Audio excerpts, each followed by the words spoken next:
Months of record heat set to ease as El Niño shows signs of ending. Christopher Vogel AFP reports the return of the cooling La Niña weather phenomenon this year should help lower temperatures somewhat after months of global heat records, the United Nations Weather Agency said on Monday. So that's good news. The impact is likely to be felt in the next few months because the warming El Niño weather pattern, which has helped fuel a spike in global temperatures and extreme weathers around the world since mid-2023, is showing signs of ending, the UN's World Meteorological Organization said in the latest update.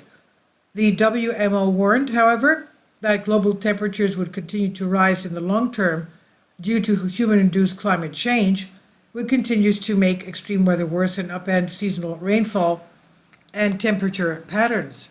La Niña refers to the cooling of the ocean surface temperatures in large swaths of the tropical Pacific Ocean, coupled with winds, rains, and changes in atmospheric pressure. In many locations, especially in the tropics, La Niña produces the opposite climate impacts to El Niño, which heats up the surface of the oceans, leading to drought in some parts of the world and triggering heavy downpours elsewhere.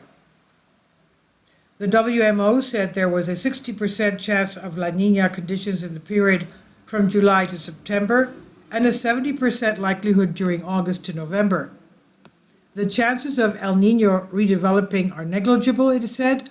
Every month since June 2023, when El Niño returned, has set a new high temperature record, and 2023 was by far the warmest year on record globally. The WMO said the planet would continue to heat up overall from the use of fossil fuels that produce greenhouse gases. Man-made global heating.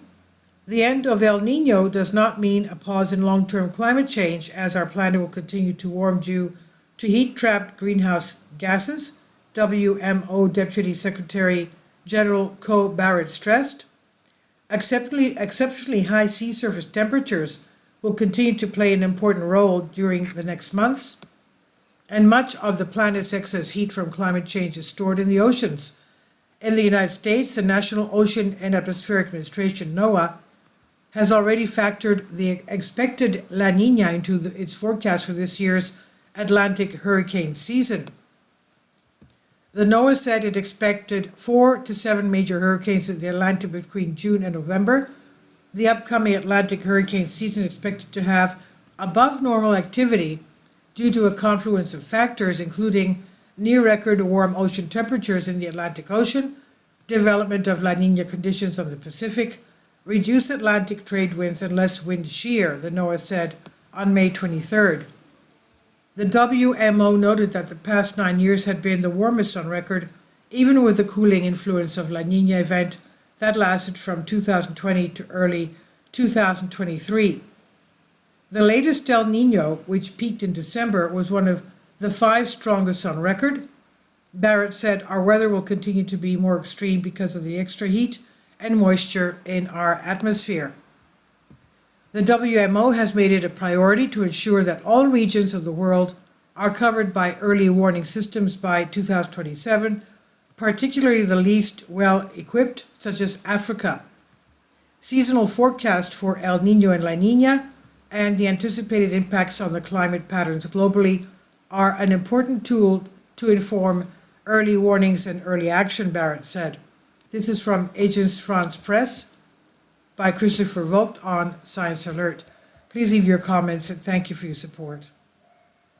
Please support my Patreon account. The daily posts are 5 videos daily, and they are totally different from what I have on my YouTube channel.